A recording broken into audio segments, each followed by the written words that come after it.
जैसा कि पटेल साहब ने बोले अभी कि 3 तारीख को अपने यहाँ हर साल की तरह मुसलसल कम से कम 4-5 साल 6-7 साल से कंटिन्यू, जब अपना ऑफिस वहाँ था उसके पहले से प्रोग्राम शुरू है और वो बरकरार है। तो 3 तारीख बरोज़ बुध के दिन अपने ऑफिस के सामने नात खानी का अजीमुशान प्रोग्राम होगा, जिसमें मेन नात खा होंगे नाहिद नूरी साहब, मुंबई से तशरीफ़ लाएंगे और उनके साथ में और दिगर नात खा भी इंशाल्लाह रहेंगे। आज बोलना तो था ही मेरे को, दो ही बातें हैं, मेरे लेवल के बाहर की है लेकिन मेरे को बोलना ज़रूरी है। अभी आप लोग देख रहे होंगे सोशल मीडिया पे जो है बहुत ज़्यादा वायरल हो रहा है इमरान प्रतापगढ़ी का, जिसने असद साहब के बारे में अपशब्द कहा।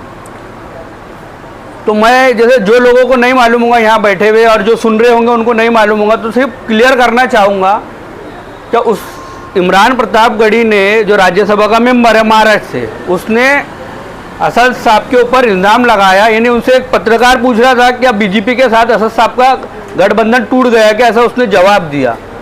तो मैं जो हमारे भोले भाले कांग्रेसी मुसलमान जो बचे कुचे हैं उनको और बाकी जनता को बताना चाहता हूँ कि ये जो इमरान प्रतापगढ़ी है ये असद साहब और अकबर साहब के तराने गा के ही मशहूर हुआ। इसके पहले इसको कोई नहीं पहचानता और इसकी खासियत है कि जिसके बलबूते पे ये आगे बढ़ता है, जैसे मेन अतीक अहमद के भरोसे वो यहाँ पहुँचा है आज। तो अतीक अहमद के बारे में भी उसने उनकी भी तायद में, जब उनका इंतकाल हुआ तो उनकी भी तायद में उसने कुछ करने से मना कर दिया, उसकी फितरत है। दूसरी चीज़ ये है कि जब वो महाराष्ट्र से उसको राज्यसभा भेजा जा रहा था तो उसको राज्यसभा में जाने के लिए जितने वोटों की ज़रूरत थी वो कांग्रेस के पास थे। फिर भी कांग्रेस के बड़े अधिकारियों ने असद साहब को बोल के एमआईएम के 2 वोट दिलवाए।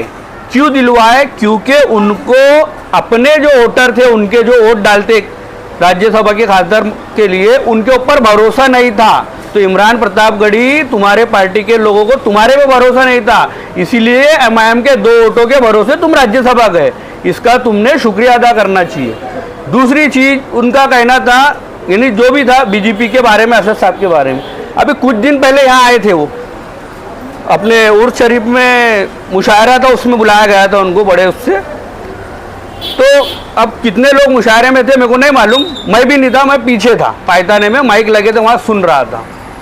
तो मेरे को ये खबर आई उड़ती उड़ती, मेरे कंफर्म नहीं बोल रहा हूँ, मेरे को ये खबर है कि जब यहाँ आया तो पब्लिक में से आवाज़ आई कि वो चाय वाली नज़म पढ़ो। उसकी चाय वाली नज़म एक बहुत फेमस है, प्रधानमंत्री के ऊपर पढ़ा है उसने, सुनना कभी यूट्यूब पे।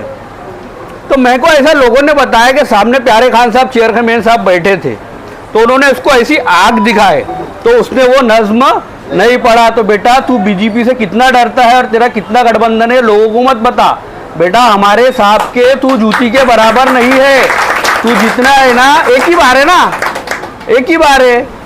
लोकसभा लड़ा तो हार गया, राज्यसभा में किस्मत से पहुंच गया, अगली बार इंशाल्लाह वो भी नहीं जाएगा। अस्सलाम वालेकुम।